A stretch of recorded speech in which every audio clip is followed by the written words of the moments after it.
Lundi 23 novembre et la capitale de la Belgique tourne au ralenti avec le maintien du niveau 4 de sécurité. La capitale tourne au ralenti depuis 3 jours. Les écoles sont fermées, les métros ne roulent pas.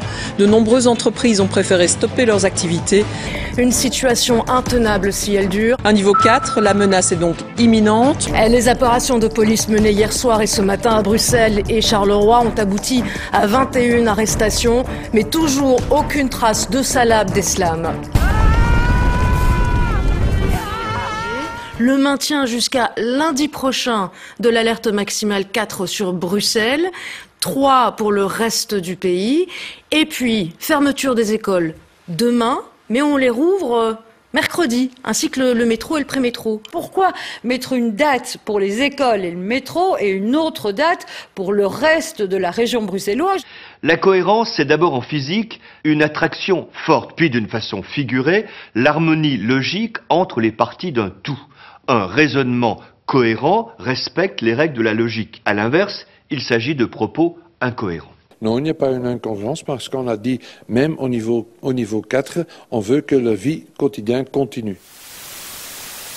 La ministre de l'Éducation, Joëlle Milquet, a adressé une circulaire au directeur des écoles bruxelloises. Elle concerne les safe rooms, une mesure inutile selon Yvan Mayer, le bourgmestre de Bruxelles. Ça n'a pas de sens maintenant. Je ne connais personne qui peut construire un bunker d'ici demain matin dans une école. Donc je propose qu'on évacue cette question. Qui a parlé de bunker?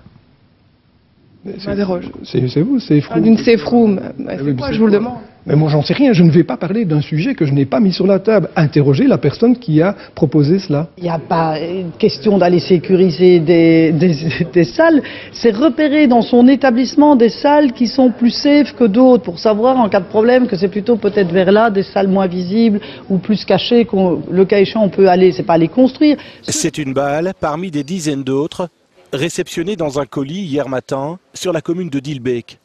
Par erreur, semble-t-il, ce paquet est arrivé chez notre témoin avec un contenu qui pose question. La police m'a dit que c'était des balles de mitraillette apparemment, des balles non utilisées. Moi je pensais que c'était des douilles au début, mais c'est des balles prêtes à l'emploi. 25 kilos de munitions ont été saisis rapidement.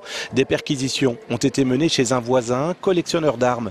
Le colis lui était, semble-t-il, destiné. Il a été entendu, mais relâché. Quoi ? L'homme importait des munitions et les revendait par la suite. C'est totalement illégal, mais il semblait ne pas être au courant. Ouais, genre pour les cons, hein? Si une petite fille de 6 ans venait vous voir et vous demandait pourquoi les terroristes veulent nous tuer, qu'est-ce que vous répondriez simplement?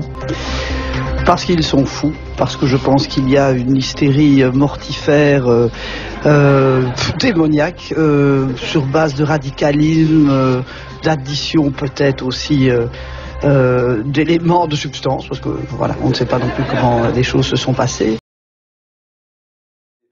Ces cartouches spéciales démolition ont été utilisées par les policiers pour rentrer. Les serrures n'ont pas résisté, les murs derrière la porte en gardent des traces, les volets du salon ont également été touchés. Les dégâts matériels sont estimés à 10 000 €. Très beau travail. Merci monsieur le ministre. De toute façon, moi, ça m'a fait plaisir parce que j'aime bien ce matériel. Et longtemps que je pensais l'utiliser, je suis très content. Retour en arrière, 19 h dimanche soir, au volant de la BMW de la maman de Nicolas, des policiers croient apercevoir Salah Abdeslam. Je l'ai reconnu, je roule un peu trop vite. J'ai vu la police au loin dans les travaux, j'ai ralenti, je suis passé à côté d'eux à 30 km/h, je les ai regardés. Mais je n'ai pas commis de délit de fuite, il n'y a eu aucune sirène, il n'y a rien eu du tout. Faudra avoir à s'accrocher, on ne devient pas flic du jour au lendemain. Il faut un bon week-end d'entraînement pour avoir ce badge.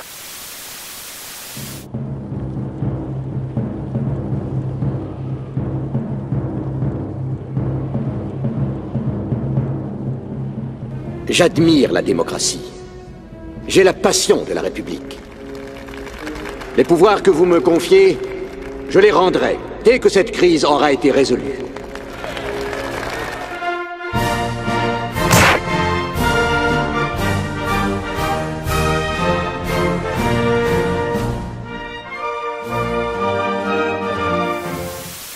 Mais avant cette menace qui descend donc au niveau 3, Koen Geens, expliquez-nous pourquoi nous sommes moins menacés qu'hier. La raison concrète est très compliquée à vous expliquer, même si je la connaissais. Oui, tout à fait. Alors, j'ai pas tout compris, là, parce que ce matin, c'est un petit peu la panique. Il n'y a que vous au monde pour être largué à ce point-là. Donc aujourd'hui, c'est le Black Friday, en ce dernier vendredi de décembre. C'est une tradition américaine. Novembre, j'ai dit décembre déjà, je suis déjà au fait de fin d'année. Vous anticipez.